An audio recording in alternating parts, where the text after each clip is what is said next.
Welcome to the SpinX's podcast. I'm Erik Barzeski. I'm Jayson Nickol. And I'm Tyson Deskins. This week, we're going to do a mailbag episode. We asked for people to send us some questions, and we got a bunch. We're not going to get through them all. We'll save some for a future episode. First off, jumping right in, James, via Twitter, asked, here's another question I randomly thought of. Seems like I've been seeing two kinds of swing types lately. Those that use the arms to shallow, and those that rotate in order to shallow. How do you know which way is better? Does it change depending on the golfer? Okay, so I'm going to try this one because the thought that you can shallow the club with your body rotating is does not work. Can we just cut to the end and say that rotation is a steepener? Yeah, rotation is a steepener. Yes. I think my favorite is I get people to swing up to the top of their backswing, have their arms in the air, and then rotate their body, and then let me know how shallow that club gets from there. The club doesn't move. Your body does not bring the club down. You could right side bend to create some amount of the arms lowering because you right side bend, which brings the arms down, but the arms are the shallower in the golf swing. So you can't just rotate to bring the club down. You would miss the golf ball. So there's no swing that shallows the club with rotation. There are aspects of the body that helps to lower the club, but it is not through rotation that is happening. It is changing, like your body tilts. Yes, and I had a lesson today that the guy was swinging 9 degrees to the right or so with a 7-iron, and so I had to teach him to stay in his left tilt at the top, rotate a little bit, and then kind of fire the arms down later so that he was able to get steeper, really, honestly. Absolutely. Because he was hitting 4 degrees up because his low point was behind the ball. This might blend into our next question. Rotation can be used as a steepener because it carries the hands out toward the target line or out toward the ball. And so I know there are some people out there that will teach you to rotate and move your hands out, but ultimately they're rotating their forearms to make the club go behind them, because we've all seen plenty of people that rotate and don't roll their forearms and the club just goes out steep with them. And that's the more common thing. Absolutely. I think, again, people simply understand, we could end the episode, say, hey, thanks for listening. Rotation's a steepener. I think people understanding that by itself, I think, is big. Obviously, I don't think it's a bad thing for people to try to rotate more, but the sweet spot of the club has to be in the right spot first if you want that rotation to actually help you, right? And no one does it that way if they're doing it on their own. Yeah, and that's truly why, shallowing and the whole craze of shallowing is so big, because the more that you bring that club back behind you, the more you have to rotate in order to bring it back into the golf ball, i.e. steepening it from you shallowing it first. That's why better players shallow the club early and then have to rotate to turn and bring it back into the golf ball. Well, let's think of like Mike Bender, right? Who's made a career teaching people to shallow the club with the arms. Like, get to the top, lower the club with the arms. Don't turn, just lower the club with the arms and then turn, right? And the Megza systems and stuff that he uses, like, that's what it's teaching. And that's obviously very successful for a lot of golfers. I'm not going to sit and say that it's for everybody, but to just sit and think that you can just shallow it with rotation by itself, that's just not how it works. Yeah, we don't rotate that direction. We rotate more around, not down. That's right. All right.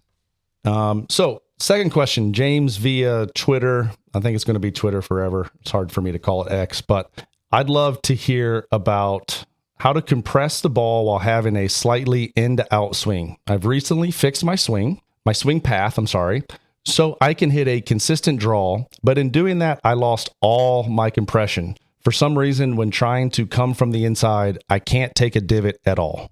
Erik, like how would you start to answer that question for James? Swinging more into out generally moves the low point back. I think we can all agree on that. That's why most amateur players, that's one of the reasons why most amateur players swing to the left and struggle with slices and pulls. Because the first reason is their face is open, so their body instinctively tries to help the ball start somewhere to the left, and path is instinctual. The second reason is they can hit the ground after the ball a little bit more so if they swing to the left. It's tough, and you have to balance when you give that adjustment to a player, and be like, okay, if you overdo this piece as you begin working on it, you might hit the ball heavy. That should be almost a good sign to you. And it depends on the student and how they interpret everything. But some students are like, okay, on the range, I'll hit it heavy for a little while and know that I'm probably overdoing it, and that's fine. Some players are like, oh, that's not good. I can't do that. So you got to know your student a little bit. But there's other things that then move the low point forward, right? You're not going to teach someone who hits the ball with their weight 50-50 to swing out more, right? Generally speaking, you're not going to give that lesson to that person because they're going to hit 7 inches behind the ball. There's a priority and an order of things. Compression, though, is ultimately about spin loft. And if we narrow the spin loft, we compress the ball more. I try to say the word deform the ball more because it doesn't actually get denser, but that's a nitpick, pedantic point that I've just about given up on. Shaft lean, right? The right amount of shaft lean, not too much. We don't want to compress the ball too much. We don't need a 7-iron that has 15 degrees of spin loft. Golfed with a guy with like that today. He's hitting stinger 7-irons across the green. Yep. Right. Peak height of 45 feet or something. Yeah, maybe lower. Like, ooh, that's interesting. Yep. It comes at the right time, and you have to have some other pieces in place before you get like some of those draw pieces. One of those things is often fixing the face, because if you learn to square the face the right way and not like throw the trail hand at it to try to square the face, then your spin loft comes down, and then you can compress the ball, and then you can move your low point forward because you get some shaft lean. Yeah. It's funny how you hit a draw is super important. I'll often show a student in my studio here with my quad, and I'll be like, all right, I can make this swing. And I go, watch the swing. It's going to be ugly. And I go, I'm going to swing it out 7 degrees from super steep. And they watch it, and I'm like, oh, how'd that look? And they're like, that looked really bad. And I go, look at the launch monitor. What does the launch monitor say? Oh, you're swinging 8 degrees into out. I'm like, okay, perfect. Where's my angle attack though? Oh, it's 1 up. I'm like, so I'm hanging back and hucking the club out. Yeah, that spin loft is just going to be skyrocketing up, and we're just scooping into that golf ball. That is not how you want to hit a draw. This is one of the reasons why I really generally don't like the idea of students necessarily self-organizing and saying like, oh, I hit a slice, I'm going to go to the range and figure out how to hit a draw or figure out how to hit a hook. Oftentimes they find the wrong solution. It might work with a driver where the ball's teed up, but try to do that with a 7-iron and you're going to hit 8 inches behind the ball. A lot of students don't self-organize the right way or the best way, because they might make a swing like you seem to have described there, Jayson. Yeah, or at least if you're going to do it, make sure to videotape yourself, right? And if it looks funky for you to hit that pattern, obviously something's not right. And make sure to videotape yourself from face on, because you're going to see a lot of things into like your shift pattern, where your center of mass is, where your low point's going to be when you videotape yourself from face on. It might feel weird, and that could be okay, but if it looks weird, warning sirens. Well, and I think, people who can't hit a draw, right? People who are hitting slices, they want nothing more than to hit a draw, right? And the draw to them is the sexy shot, because they can't start it right and curve it left. And as you guys have just said, they'll find any way to do it. And oftentimes when they try to do that by themselves, they find a bad way to do it. I would just say to James, like you guys have already said, it's normal as you start the process to have your low point move backwards. Right. There are other pieces in play here to help you get the low point to move more forward while you're still swinging slightly from the inside. So keep at it. Don't stop trying. All right. Looks like we've got Scott from emails. Should you also film your short game swings and putting? Yes. Yes. Yes. Also. Same camera angles? Same camera angles. Yeah. I will sometimes let people move the putting one out to the ball. I don't need it through the wrist. I will sometimes let it be out there, because then it's a little bit easier to see the path of the putter. I do like camera on the ground at ball, like on the ground for putting from face on. Yeah. So you can see how's the ball coming off the putter face. Like, are you like pushing the ball into the ground and then it's hopping, or are you like actually like ascending, clipping the ball and it's bouncing off your face? That's a good thing to watch too. Yeah, I think a supplemental, right? Not just correct. Yeah. If you're going to only record 2, just do almost the standard 2, but then some supplemental ones are good. Yep. Sometimes when people send putting videos, I'll ask them to take one in line with your ball, but from the hole. Oh, I like that. So I can see their body lines from the other side, because sometimes you won't see that their thighs, right, or their forearms from the down the line view sometimes can look a certain way, but when you see it from the hole, you can really see that they're either the right leg's way out in front, where it's hard to maybe see that from the down the line view. I like that angle a lot too when it's putting. This episode, and a few more in the future, was sponsored by a generous listener who wanted to thank us for putting out this podcast. We'd like to thank all listeners and ask that you share this podcast with your friends. Just tell them about it or forward them a link to an episode you liked. Thank you, Anonymous Golfer. Now back to the show. I have a question from Matt, who messaged me or posted on my site. What are the best drills to practice awareness for club face control? I think it's a great one. And I think that's one that we could probably have an episode all by itself. I think, ultimately, I always like sort of putting an alignment stick about 10 paces out in front of you, sort of in line with the ball on the target. That gives you some feedback on, hey, where's it starting, number one. So now I have sort of that intermediate stick. Can you start it right of that? Can you start it left? Can you knock it out of the ground? Right. I think that's an easy one for a lot of players. I have a quick story about that. I was working with Josh Koch actually a long time ago at Reunion Resort. He put an alignment stick, and he swings fast, and now he's a long drive guy, right? So he had an alignment stick in the ground, 10 yards in front of him. He hit the alignment stick so solidly in the middle, the alignment stick went 100 yards downrange. He hit the ball dead center of the alignment stick. The alignment stick ripped out of the ground and helicoptered vertically downrange 100 yards. That's crazy. We measured it. We had to walk out and pick it up. Yeah. And we were the only ones out there, but it was nuts. But anyway, do you like just a single stick? I think a single stick is good for, I'm a drawer, so every ball has to start to the right. If you're high level, maybe you can't cross the alignment stick. Yep. I'm not necessarily a big fan of that, because the ball that crosses the alignment stick by 2 yards is 6 feet away from the target. So right. I'm not super big on that. But also, when you're starting out, put 2 alignment sticks and make a field goal. Kind of like a field goal, right? And 100%. Every ball has to start at least between it. I love that. Absolutely. You could also put one on your target line and one to the right of it and hit balls between it and make them all draw, or the other side and make them all fade. You can do that too. But that's one of the best ways, I think, to become aware of start lines. Yeah, absolutely. I have golfers all the time do that drill. Just alignment stick 12 feet out in front of you. And there's 3 different levels. First one's face. I don't care where the ball goes. Can you just feel where the face is pointing at impact? Right, left, right, left, right, left. Then, okay, now next level, right, draw it. Left, cut it. And then the third level, just like you said, I like one fingered, obviously depending on the club, but it's like, okay, if you get the ball to start right, draw back to the alignment stick, but then one finger or 2 fingers, depending on your skill level, and it falls between there, perfect. That's a great shot. And the best part about that is then you can take that visual when you go golfing. Yeah. Right? Imagine you're on a par 3. Well, just stick imaginary alignment stick out in front of you. Can you start right at that alignment stick, and can you have it fall into that alignment stick? And voila, now you can take some of your pressure practice and bring it to the course.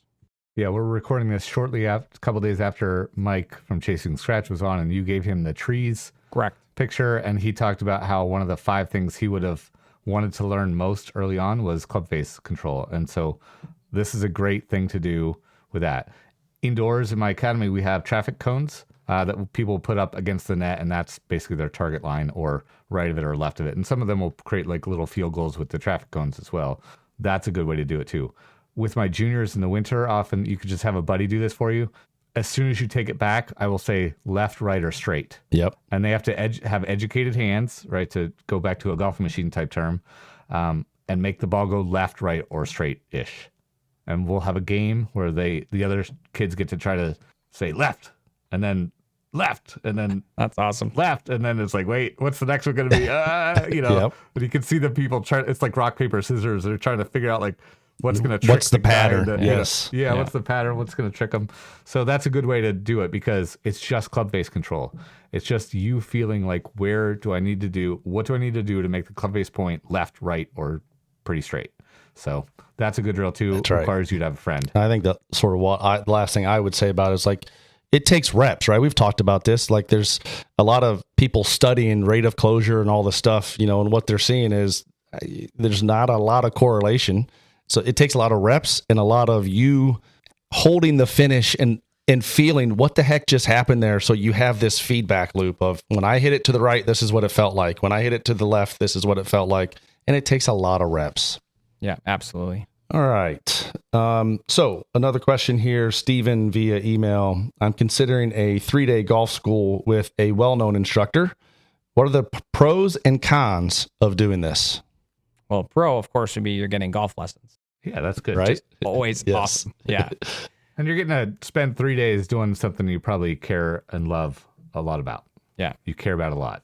So I've done a couple camps. I helped Andrew Rice do a couple of his like 2-day camps, and the amount that you can learn within that. Now, hopefully, and I'm hopefully in the camp that you're going to sign up for, that there's going to be some feedback at like during and then at the end of the camp. So it should be a couple of videos. All right, here's where you started. Here's what we're working on. Here's what you should be working on at the end of the camp. So if you don't know if that's happening, maybe ask before. Okay. And then make sure you get that, because that's going to be valuable to you once you're done the camp. The format of the camp, or whatever you want to call it, the school, is super important, because you could spend 3 days, and if they throw a ton of stuff at you because they think that that's what everyone wants, I'm going to be here for 3 days, I'm going to learn so much about like this and then this and then this and then that. That often doesn't work very well, because you can't do that. You haven't made the first change. You can't make changes 2, 3, 4, and 5 in that time frame. So like, some of the best schools, I think, if you're going to do a 3-day golf school, they should almost include like a round early on, so that they can see like how you play golf and what you do. Then an assessment. Maybe it includes some physical assessment. Maybe it includes some equipment assessment, like a whole game, a whole body type approach, a very wholesome, holistic approach. Then here's the one thing that you need to prioritize in your full swing. Here's the one thing you need to prioritize in your short game. Here's the one thing maybe in your putting. Here's some core strategy stuff. Practice that for the next day.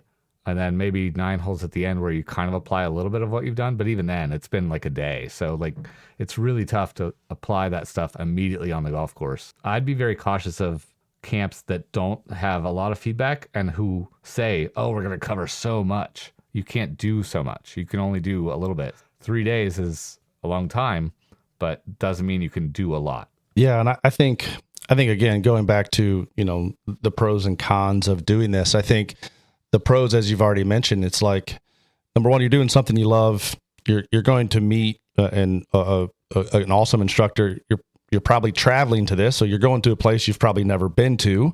Let's face it, it's always nice to go to new courses and new facilities and meet new people. You're gonna make lifelong friends. More than likely, once you spend 3 days with them, doing something you all like to do together. I don't. From a con perspective, obviously, I'm sure it's not cheap. So there's money, there's travel, there's all that stuff. But once again, you're out there taking lessons. I don't think there's going to be a ton of cons. I think your expectations have to be right going into it, and if that's the case, then you're going to learn something. Yeah, for sure. Mm-hmm. Yeah, and even if you only learn 1 or 2 things, that's awesome, right? And that's where you should be like, all right, I got to this camp, just like Tyson said, I got to travel, I got to play at a place I've never been to, I had an enjoyable time, and I learned something. That's a win-win. It's hard to put like a price tag on learning. Like, I don't know. I'm a learner. I love to learn. And so sometimes it might not be something that's life-changing, but if you learn one thing out of something, I wouldn't call it like a waste. Does that make sense? Right. No. And plus you get to really dive deep into that one thing. Yeah. Ideally. Yeah. I like that too. Really get it, like really understand it from every angle, and have them kind of pushing you to really get that one thing down, rather than like, oh, time's up. It's been 50 minutes. That's the end of our lesson. Good luck. Yeah. Really try to, I know you didn't quite fully get it, but good luck. I'll see you in 2 weeks. That's right. So I just want to thank everybody for sitting in. We got so many great questions. I'm sure we have a lot more for some future ones. That's right. So we'll do this again. And if you are listening and you have questions, keep throwing them at us on X or on Twitter, Instagram, wherever you see it. Once again, thanks for listening. Share it with all your friends. Yeah, and remember, obviously, you guys are sending the questions on social medias, the Spin Access, and you can find us on the web at spinaccess.com. Take care.